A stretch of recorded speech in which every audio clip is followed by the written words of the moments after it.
June 2019, I started my professional career. I still remember నా first drawn salary 23,153 rupees.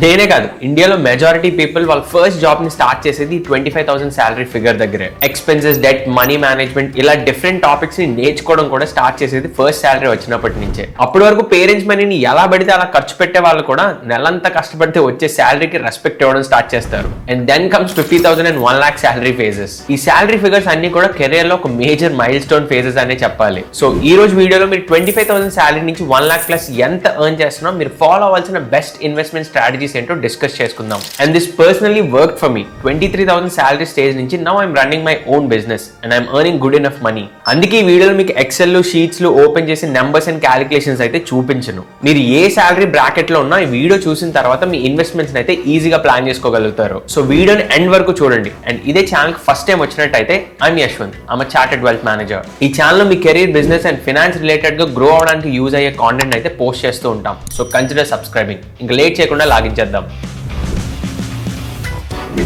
ఇదొక warm up phase లాంటిది. ఎలా అయితే అథ్లెట్స్ రియల్ గేమ్ కి ముందు వార్మప్ చేస్తారో ఈ 25,000 శాలరీ కూడా మనకి వార్మప్ ఫేజ్ లాంటిదే. అండ్ ఐ పర్సనలీ నో ఈ ఫేజ్ లో శాలరీ వస్తున్నా ఎక్కువగా ఏం మిగులుతున్నట్టు అయితే కనిపించదు. Because room rent are PGK మనం ఆల్మోస్ట్ 8,000 to 10,000 అయితే ఖర్చు పెట్టాల్సి వస్తుంది. దాని తర్వాత food order, shopping, movies and మనం వద్దనుకున్న వచ్చే వీకెండ్స్ అండ్ స్ప్లిట్ వైజ్ లు ఇవన్నీ ఉంటాయి. బట్ ఇక్కడే మన స్పెండింగ్స్ మనం రైట్ గా మేనేజ్ చేసుకోవడం స్టార్ట్ చేయాలి. అండ్ అలాగే సేవింగ్స్ ని కూడా. So rent, life style spends, enjoyments ఇవన్నీ ఎన్నున్నా కూడా మీ శాలరీలో అట్లీస్ట్ 20% ఆఫ్ ది అమౌంట్ ని సేవ్ చేయడానికి అయితే ట్రై చేయండి, which is 5,000 per month. So ఇలా 5,000 పక్కన పెట్టి మిగిలిన 20,000 లోనే మీ స్పెండింగ్స్ అన్నిటిని అయితే మేనేజ్ చేయడం స్టార్ట్ చేయండి. నా అసలు ఈ 5,000 కి బెస్ట్ ఇన్వెస్ట్మెంట్ స్ట్రాటజీ ఏంటో చూద్దాం. ఫస్ట్ ఒక 2,000 మీ ఎమర్జెన్సీ ఫండ్స్ కోసం అయితే పక్కన పెట్టండి. ఇలా 2,000 ఎవ్రీ మంత్ సేవ్ చేయడం వల్ల 1 year కి అది 24,000 అవుతుంది, which is almost equal to your 1 month salary. ఇదేం పెద్దగా కనిపించకపోవచ్చు కానీ మీకు ఒక బ్యాకప్ ఫండ్ లా అయితే ఇది యూజ్ అవుతుంది. అండ్ ఎమర్జెన్సీ ఫండ్స్ ని ఎక్కడ ఎలా సేవ్ చేయాలని ఐడియా లేకపోతే మన ఛానల్లో ఆల్రెడీ దాని మీద ఫుల్ ఫ్లెడ్జ్ వీడియో చేసాం. ఎండ్ కార్డ్స్ లో ఉంచుతా చూడండి. సో ఈ 5,000 లో 2,000 ఎమర్జెన్సీ ఫండ్స్ కి అలొకేట్ చేశాక మిగిలిన అమౌంట్ లో ఒక 1,000 రూపీని మీ రిస్క్ ప్రొటెక్షన్ కోసం అయితే యూజ్ చేయండి, విచ్ ఇస్ హెల్త్ ఇన్సూరెన్స్. ఇది మాత్రం మ్యాండేటరీ, అసలు నెగ్లెక్ట్ చేయొద్దు. మీ ఏజ్ ఇన్ కేస్ 25 బిలో ఉంటే ఒక మంచి health insurance almost 800 to 900 rupee per month తోనే వచ్చేస్తుంది. ఇండియాలో చాలా మిడిల్ క్లాస్ ఫ్యామిలీస్ సంవత్సరాలు కష్టపడి దాచుకున్న మనీనంతా ఒక హాస్పిటల్ బిల్లో అయితే కోల్పోతుంది. అందుకే రిస్క్ ప్రొటెక్షన్ పార్ట్ ని ఇనీషియల్ స్టేజెస్ నుంచి ప్రాపర్ గా హ్యాండిల్ చేయడం అయితే స్టార్ట్ చేయాలి. 800 to 900 స్పెండ్ చేసి ఒక హెల్త్ ఇన్సూరెన్స్ తీసుకున్నాక ఇంకొంచెం స్క్వీజ్ చేసి ఒక 400 to 500 స్పెండ్ చేయగలిగితే ఒక మంచి టర్మ్ ఇన్సూరెన్స్ కూడా వచ్చేస్తుంది. బట్ కవర్ అమౌంట్ అయితే ఆ శాలరీలో ఉన్న వాళ్ళకి 50 lakh మించి ఇవ్వవు చాలా కంపెనీస్. సో ఇన్ కేస్ ఆ 400 to 500 రూపీ అడ్జస్ట్ చేసుకోగలను అంటే ఒక టర్మ్ ఇన్సూరెన్స్ కూడా తీసుకోండి. లేదంటే అది ఆప్షనల్ గా పెట్టుకొని లేటర్ స్టేజెస్ లో అయితే తీసుకోవచ్చు. బట్ హెల్త్ ఇన్సూరెన్స్ మాత్రం తప్పకుండా తీసుకోవడానికి అయితే ట్రై చేయండి. అండ్ మిగిలిన 2,000 రూపీ ఏదైతే ఉందో అదొక లెర్నింగ్ ఫండ్ గా అయితే పెట్టుకోండి. ఇక్కడ ఇన్వెస్ట్మెంట్ స్ట్రాటజీ అనగానే అందరికి ఒక డౌట్ వస్తుంది, ఎస్ఐపిస్ ఎక్కడ ఉన్నాయని. మీరు ఎస్ఐపి అయితే ఎవ్రీ మంత్ చేస్తున్నారు, అది మీ మీదే. సో ఈ 2,000 రూపీ లెర్నింగ్ ఫండ్ ఏదైతే ఉందో అది ఏదైనా లెర్నింగ్ కోసం అయితే యూజ్ చేయండి. లేదంటే ఇయర్ ఎండ్ కి ఫామ్ అయ్యే 24,000-25,000 ఏదైతే ఉంటుందో దాన్ని ఏదైనా సర్టిఫికేషన్ కోసం లేదంటే ఏదైనా కోర్స్ లో ఎన్రోల్ అవడానికి యూజ్ చేసుకోండి. బికాస్ ఇన్వెస్ట్మెంట్ అంటే గోల్డ్, మ్యూచువల్ ఫండ్, స్టాక్సే కాదు, మీ మీద మీరు ఇన్వెస్ట్ చేసుకోవడం కూడా చాలా ఇంపార్టెంట్. అప్పుడే మీ వెల్త్ ఇంకా ఫాస్ట్ గా అయితే కాంపౌండ్ అవుతుంది. ఎర్లీగా ఎస్ఐపి స్టార్ట్ చేయడం మంచిదే, బట్ మీ శాలరీని ఇంకొంచెం ఫాస్ట్ గా గ్రో చేసుకోగలిగితే ఈ 1-2 years మీరు ఏదైతే మిస్ అవుతున్నారో శాలరీ ఫాస్ట్ గా గ్రో అయితే దాన్ని ఈజీగా అయితే ఫిల్అప్ చేయొచ్చు. సో ఇలా ఇనీషియల్ స్టేజెస్ లో ఉన్నప్పుడు it's always good to invest in your self. So మీరు 25,000 to 30,000 శాలరీ బ్రాకెట్ లో ఉంటే ఈ స్ట్రాటజీని అయితే ఫాలో అవ్వండి, తప్పకుండా హెల్ప్ అవుతుంది. Next 50,000 salary. ఈ ఫేజ్ కి వచ్చేసరికి చాలా మందికి వాళ్ళ ఎక్స్పెన్సెస్ రిలేటెడ్ గా, మనీ రిలేటెడ్ గా కొంచెం క్లారిటీ అయితే వస్తుంది. అండ్ ఈ ఫేజ్ కి వచ్చేసరికి కొంచెం జాగ్రత్తగా ఉండాలి, because you'll have decent money to play with. అందుకే రియల్ గేమ్ లోకి ఎంటర్ అవ్వడానికి ఇది ఒక ప్రాక్టీస్ ఫేజ్ లాంటిది. అండ్ జాగ్రత్తగా ఉండాలని ఎందుకు అంటున్నా అంటే ఇక్కడే చాలా మంది డెట్ అనే పార్ట్ కి అయితే ఎక్స్పోజ్ అవుతూ ఉంటారు. మీరు వద్దనుకున్న రోజు బ్యాంక్స్ కాల్ చేసి క్రెడిట్ కార్డ్ తీసుకోమంటాయి. మీరు ఫోన్ ఓపెన్ చేయగానే షాపింగ్ యాప్స్ లో క్రేజీ డిస్కౌంట్స్ అండ్ ఈఎంఐస్ అయితే ఆఫర్ చేస్తూ ఉంటారు. ఇలా తెలియకుండానే మీరు డెట్ ట్రాప్ లో పడే ఛాన్స్ ఈ ఫేజ్ లో చాలా ఎక్కువ ఉంటుంది. So me house hold expenses, life style expenses and EMIs ఇలా ఎలాంటి ఖర్చులున్నా మీ శాలరీలో 30% అయితే సేవింగ్స్ కి పక్కన ఉంచడానికి ట్రై చేయండి. అంటే ఆల్మోస్ట్ 15,000 per month అవుతుంది. అండ్ మిగిలిన 35,000 ఏదైతే ఉంటుందో దాంట్లోనే ప్రాపర్ గా మీ లైఫ్ స్టైల్ ఎక్స్పెన్సెస్ ని, హౌస్ హోల్డ్ ఎక్స్పెన్సెస్ అండ్ ఈఎంఐలు ఏమైనా తీసుకోవాలనుకున్నా ఆ అమౌంట్ లోనే మేనేజ్ చేయడానికి ట్రై చేయండి. అండ్ ఈ 15,000 రూపీస్ సేవింగ్స్ కి మనం ఏదైతే పక్కన పెడుతున్నామో దానికి బెస్ట్ ఇన్వెస్ట్మెంట్ స్ట్రాటజీ ఏంటో చూద్దాం. ఫస్ట్ 5,000 రూపీస్ ఎమర్జెన్సీ ఫండ్స్ కి అయితే పక్కన పెట్టండి. మీరు ఎంత శాలరీ ఎర్న్ చేస్తున్నా ఈ ఎమర్జెన్సీ ఫండ్స్ కాన్సెప్ట్ మాత్రం అస్సలు నెగ్లెక్ట్ చేయొద్దు. సో మీరు ముందు నుంచే ప్రాపర్ గా ఎమర్జెన్సీ ఫండ్స్ కోసం కొంచెం అమౌంట్ పక్కన పెడుతూ ఉన్నట్టయితే ఈ 5,000 కూడా దానికి యాడ్ చేస్తూ వెళ్ళండి. బికాస్ ఎమర్జెన్సీ ఫండ్స్ అనేవి at least 3 to 6 months of your monthly expenses అయితే కవర్ చేయడానికి ఉండాలి. అండ్ ఇవి నెసెసరీ ఎక్స్పెన్సెస్ కి మాత్రమే. సో ఇలా 5,000 రూపీస్ సేవ్ చేయడం స్టార్ట్ చేస్తే 1 year లోపే you will have almost 60,000 rupees saved. ఆ అమౌంట్ ఎప్పుడైనా జాబ్ లాస్ అయినప్పుడు లేదా ఏదైనా సివియర్ ఫ్యామిలీ ఎమర్జెన్సీ వచ్చినప్పుడే తీయడానికి ట్రై చేయండి. అంతేగాని జనరలైజ్డ్ ఎక్స్పెన్సెస్ ఏవైతే ఉన్నాయో దాన్ని ఎమర్జెన్సీ ఫండ్స్ నుంచి యూజ్ చేయడానికి అయితే ట్రై చేయొద్దు. సో ఇలా 5,000 రూపీ ఎమర్జెన్సీ ఫండ్స్ కి పక్కన పెట్టాక మిగిలిన 10,000 లో ఒక 2,000 రూపీని రిస్క్ ప్రొటెక్షన్ కోసం అయితే యూజ్ చేయండి. ఈ 2,000 రూపీలో మీకు ప్రాపర్ గా ఒక మంచి term plan and health plan అయితే వచ్చేస్తుంది. ఇన్ కేస్ ఆల్రెడీ ప్రీవియస్ గానే హెల్త్ ఇన్సూరెన్స్ తీసుకున్నట్టయితే ఆ కవర్ అమౌంట్ ఏదైతే ఉందో దాన్ని అప్డేట్ చేసుకోవడానికి అయితే ట్రై చేయండి. మీరు 50,000 రూపీ ఎర్న్ చేసినట్టయితే ఈ 2,000 రూపీ ఒక పెద్ద బర్డెన్ అయితే అనిపించదు.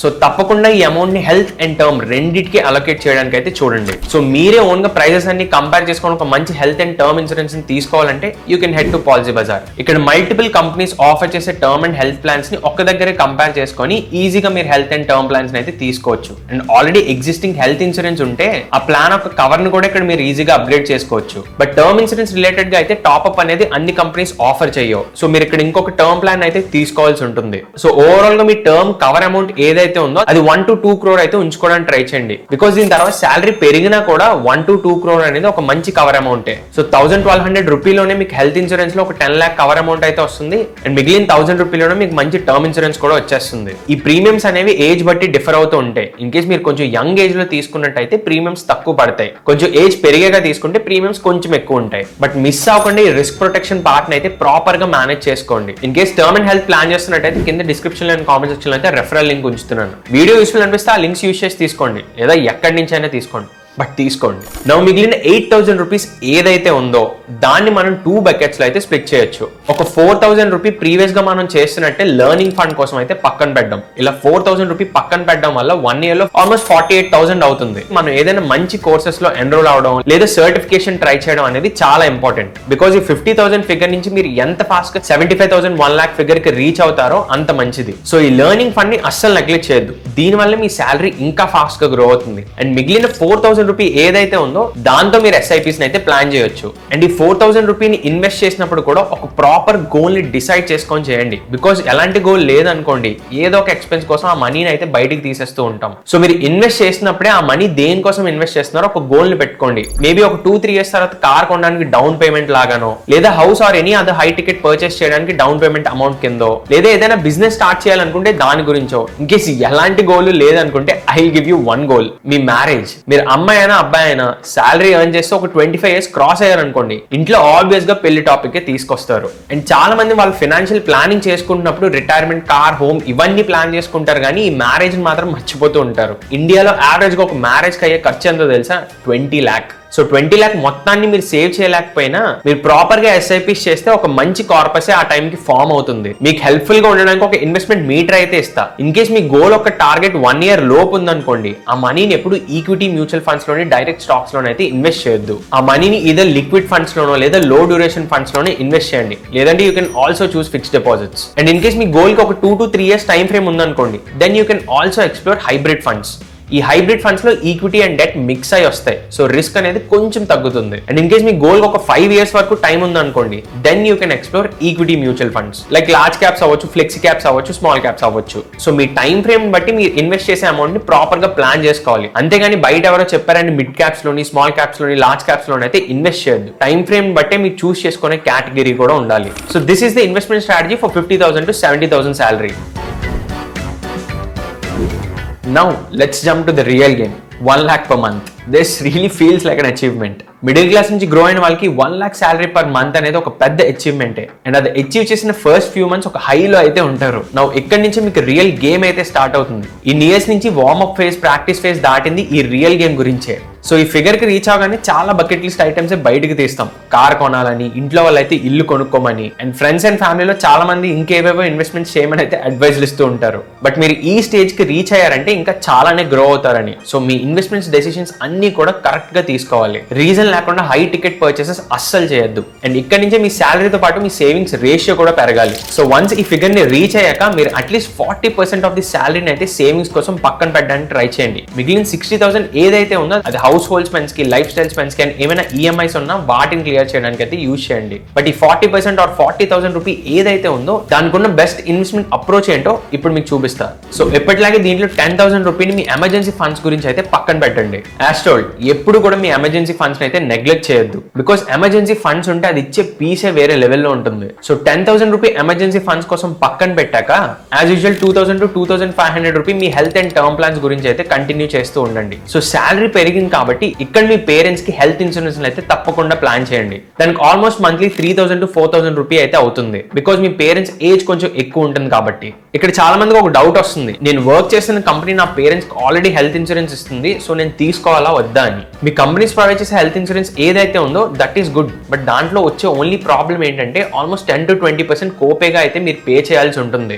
దాంతోపాటు మీరు జాబ్ షిఫ్ట్ అయ్యారు అనుకోండి, నెక్స్ట్ మీరు షిఫ్ట్ అయ్యే కంపెనీ మ్యాండేటరీగా హెల్త్ ఇన్సూరెన్స్ ఇస్తుందో లేదో తెలియదు. అండ్ దీన్ని అక్కడికి మూవ్ చేసుకోవడం అయితే పాసిబుల్ అవ్వదు. బికాస్ ప్రైవేట్ హెల్త్ ఇన్సూరెన్స్ తీసుకున్నప్పుడు ఆల్మోస్ట్ 2 years కొన్ని ట్రీట్మెంట్స్ మీద అయితే వెయిటింగ్ పీరియడ్ ఉంటుంది. సో ముందు నుంచి మనం హెల్త్ ఇన్సూరెన్స్ ప్లాన్ చేసుకున్నట్టయితే ఆ వెయిటింగ్ పీరియడ్స్ అయితే ఫినిష్ చేసుకోవచ్చు. అండ్ దాంతోపాటు ప్రాపర్ గా హెల్త్ ఇన్సూరెన్స్ పేమెంట్ హిస్టరీ ఉంటే మీ క్లెయిమ్స్ కూడా కొంచెం ఈజీగా సెటిల్ అయిపోతాయి. సో ఆఫీస్ హెల్త్ ఇన్సూరెన్స్ ఉన్నా కూడా కొంచెం తక్కువ కవర్ అమౌంట్ అయినా మీ పేరెంట్స్ కి హెల్త్ ఇన్సూరెన్స్ అనేది తీసుకోవడానికి ట్రై చేయండి. నా మిగిలిన 22,000 అమౌంట్ ఏదైతే ఉందో దాన్ని మీ ఫ్యూచర్ గోల్స్ గురించి, రిటైర్మెంట్ ప్లానింగ్ గురించి అయితే ఎస్ఐపి చేయడం స్టార్ట్ చేయండి. నో అగైన్ గోల్స్ ఫిక్స్ చేసుకున్నాక ఎస్ఐపిస్ అయితే ప్లాన్ చేయండి. దానివల్ల మీరు లాంగ్ టర్మ్ డిసిప్లిన్ తో అయితే ఇన్వెస్ట్ చేస్తారు. నో ఈ ఎస్ఐపి అమౌంట్ ని ప్రాపర్ గా ఎలా ఇన్వెస్ట్ చేయాలని డిస్కస్ చేయడం స్టార్ట్ చేస్తే చాలా పెద్ద వీడియో అయిపోతుంది. బట్ సింపుల్ గా మీకు యూజ్ అవడానికి ఒక ఫ్రేమ్ వర్క్ అయితే ఎక్స్ప్లెయిన్ చేస్తా. ఇన్ కేస్ మీరు లో రిస్క్ తీసుకునే ఇన్వెస్టర్ అయితే మీ ఎస్ఐపి అమౌంట్ ఏదైతే ఉందో దాంట్లో ఆల్మోస్ట్ 80% డెట్ లో ఇన్వెస్ట్ చేయండి. మిగిలిన 20% మాత్రమే ఈక్విటీ మ్యూచువల్ ఫండ్స్ లో అయితే ఇన్వెస్ట్ చేయండి. సో దీనివల్ల మీ పోర్ట్ఫోలియో కొంచెం స్టేబుల్ గా కనిపిస్తుంది, వాలటాలిటీ ఎక్కువగా కనిపించదు. నౌ మీరు మోడరేట్ రిస్క్ తీసుకునే వాళ్ళైతే ఆల్మోస్ట్ 40 to 50% ఈక్విటీలోని అండ్ 50 to 60% డెట్ లోని అయితే మెయింటైన్ చేయండి.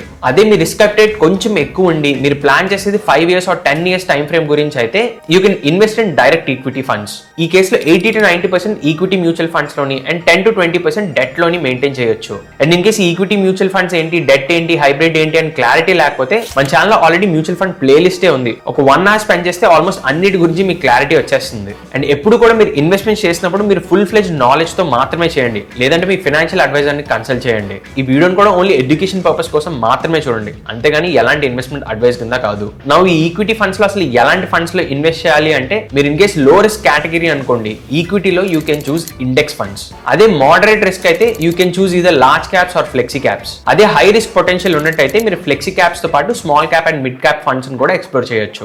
ఇది పర్సనలీ నాకు వర్క్ అయిన ప్రాక్టికల్ అప్రోచ్ అయితే. And I wanted to tell you something, ఏ స్టేజ్ లో అయినా కూడా ఎమర్జెన్సీ ఫండ్స్ ని అండ్ రిస్క్ ప్రొటెక్షన్ అయితే నెగ్లెక్ట్ చేయకండి. ఎమర్జెన్సీ ఫండ్స్ అనేవి మీ జాబ్ లాస్ నుంచో లేదా ఏదైనా ఫ్యామిలీ ఎమర్జెన్సీ నుంచో కాపాడడానికి అయితే యూజ్ అవుతుంది. And health and term insurance ఏవైతే ఉన్నాయో అవి ఫైనాన్షియల్లీ మిమ్మల్ని, మీ ఫ్యామిలీని కొంచెం సెక్యూర్డ్ గా అయితే చూసుకుంటాయి. అండ్ ఆబ్వియస్ గా అందరూ చెప్పేదే టర్మ్ అండ్ హెల్త్ ఇన్సూరెన్స్ తీసుకోమని, మళ్ళీ నేను 10 సార్లు అదే చెప్పను. అండ్ ఇన్ కేస్ ఎస్ ఇది నిజంగా యూజ్ ఉంటుంది అంటే తీసుకోండి. బట్ నన్ను అడిగితే emergency funds, health and term insurance అనేది మ్యాండేటరీ. ఆల్రెడీ మన channel top health and term plans related గా డీటెయిల్ రివ్యూస్ ఉన్నాయి. ఇన్ కేస్ తీసుకుందామని ఆలోచిస్తుంటే ఒకసారి ఆ వీడియోస్ ని చెక్ చేయండి. అండ్ ఎక్కడ తీసుకోవాలని కన్ఫ్యూజన్ లో ఉన్నట్టయితే కింద కామెంట్ సెక్షన్ లోని అండ్ డిస్క్రిప్షన్ లోని రిఫరల్ లింక్ అయితే ఉంచుతున్నా, యూజ్ చేయడానికి ట్రై చేయండి, ఛానల్ కూడా హెల్ప్ అవుతుంది. అండ్ ఇన్ కేస్ ఆఫ్లైన్ లో తీసుకోవాలనుకున్నా తీసుకోవచ్చు, బట్ ఆన్లైన్ లో అయితే మీకు అడిషనల్ గా కొంచెం డిస్కౌంట్స్ అయితే ఆఫర్ చేస్తారు. సో శాలరీ ఎంత వస్తున్నా డిసిప్లిన్ గా మీ ఫైనాన్సెస్ ని మేనేజ్ చేసుకోవడం చాలా important. So take charge of your finances and initial stages లో always try to invest on yourself. అదే మీ వెల్త్ ని కాంపౌండ్ చేస్తుంది. హోప్ ఈ వీడియో మీకు యూస్ఫుల్ అయింది అనుకుంటున్నా. ఇన్ కేస్ వీడియో హెల్ప్ఫుల్ అయినట్టయితే కింద కామెంట్ సెక్షన్ లో వాల్యుబుల్ అనే కామెంట్ అయితే డ్రాప్ చేయండి. అండ్ ఇంకా ఛానల్ సబ్స్క్రైబ్ చేసుకున్నట్టయితే ఛానల్ సబ్స్క్రైబ్ చేసుకోండి. ఇంకొక ఇంట్రెస్టింగ్ వీడియోతో కలుద్దాం. Till then bye bye, take care.